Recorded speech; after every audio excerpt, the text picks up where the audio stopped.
At this point, if you say free Palestine, you might as well say Hail Hitler. That's how sick, twisted, and violent this entire leftist movement has become.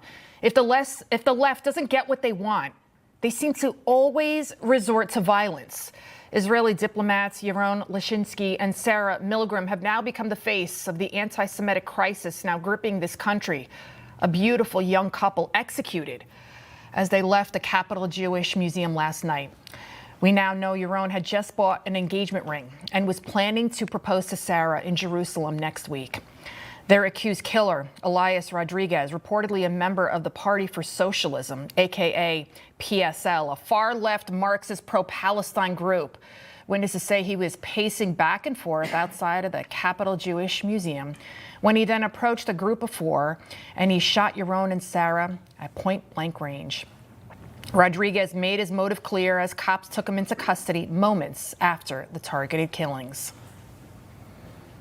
Free Palestine! Free Palestine! Free Palestine!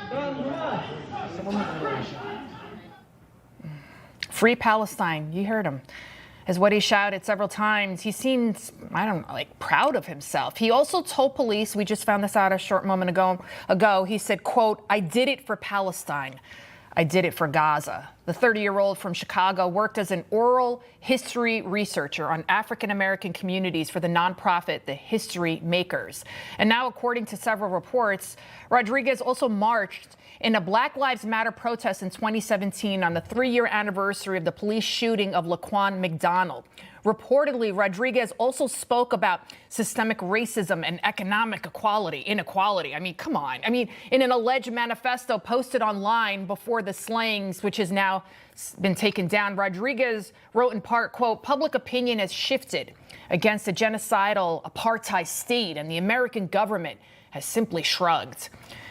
President Trump responding to the murders on Truth Social today, writing, "These horrible D.C. killings, based obviously on anti-Semitism, must end now. Hatred and radicalism have no place in the USA. Condolences to the families of the victims. So sad that such things as this can happen. God bless you all." Attorney General Pam Bondi also condemning the hate crime.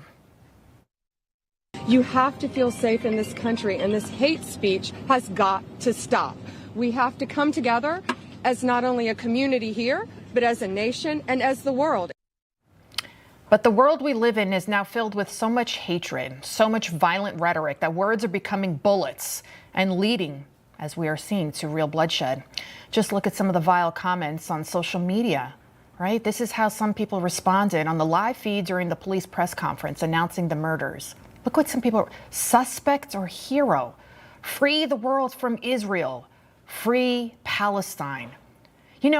I am so sick and tired of how the world has normalized all of this pro-Hamas protesting as people just exercising their right to free speech. This is Nazi hatred masquerading as activism. Even rapper Kanye West, known for his radical anti-Semitic statements, posting to social media today, "God forgive me for the pain I've caused. I love all people. I'm done with anti-Semitism." Perhaps Kanye has seen the light, who knows? But what's it going to take for Democrats to see the light, to speak out against such blatant hatred? So far, most of the left has remained silent. Squad member Congresswoman Ilhan Omar, she was asked this morning by a reporter to comment on the double murders. And she said, and I quote, "I'm going to go for now." She's a member of Congress, and she couldn't even muster up a fake reply of, "I'm sorry for those families." But then again, what do you expect from the woman who said this when describing the 9/11 terrorists? CARE was founded after 9/11 because they recognized that some people did something and that all of us were starting to lose access to our civil liberties. Some people did something. This woman and the rest of the squad, they have no place in this country, never mind in leadership roles.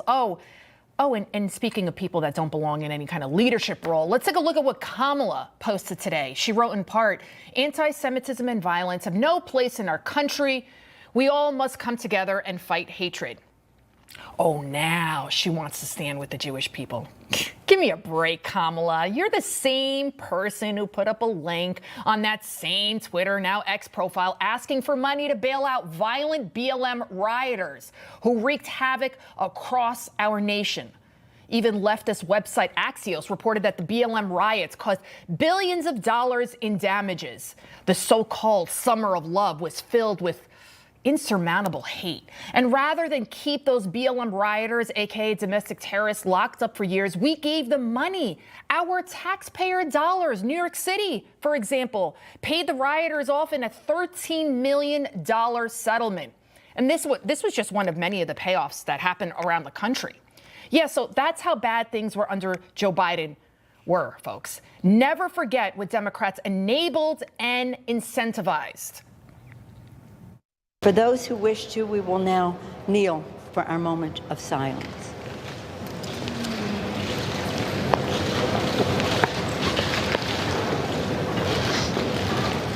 She can't do that now with her hip, right? Remember that was Nancy Pelosi kneeling for BLM with that cheap African Amazon scarf around her neck. What an embarrassment, you know?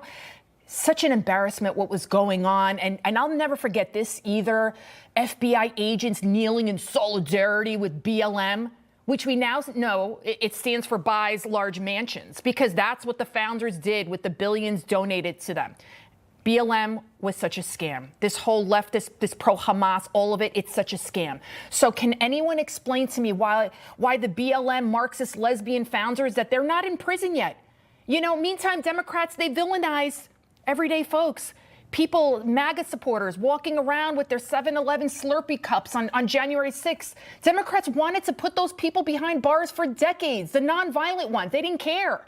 Yet the left, they lied to our faces, and they still do, scam after scam, like Basement Biden was ever fit to be president, and the regime narrative, right? The media regime that we're the violent ones. I honestly don't even want to ever imagine a United States had Trump not won. The work of your generation will be to shape these interesting times, to define the values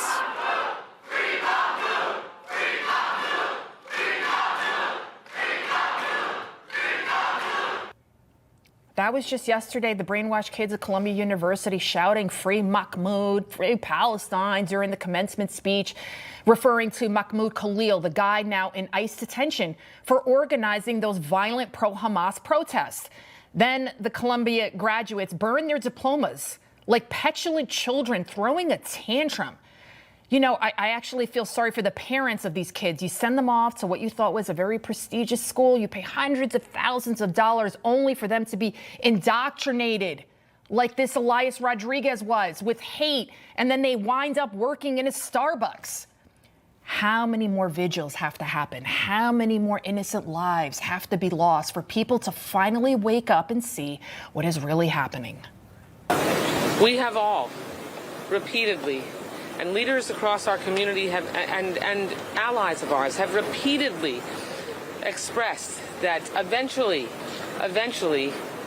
these anti-Semitic attacks would leap out of the virtual world, leap out of the verbal world, and end up in acts of violence and terror. I hope and pray that justice for Yaron and Sarah, that it's swift, that it's absolute, that it's unapologetic, and that their deaths will not be in vain. I mean, rather than plan their wedding and their future together, their families are now planning their funerals. And remember this, folks, never forget this. They always come for the Jews first. He loves the Constitution. He fights for what's right. He hates the bad guys. He's a freedom warrior. He's your freedom warrior. Watch Carl Higbie every weekday on NEWSMAX.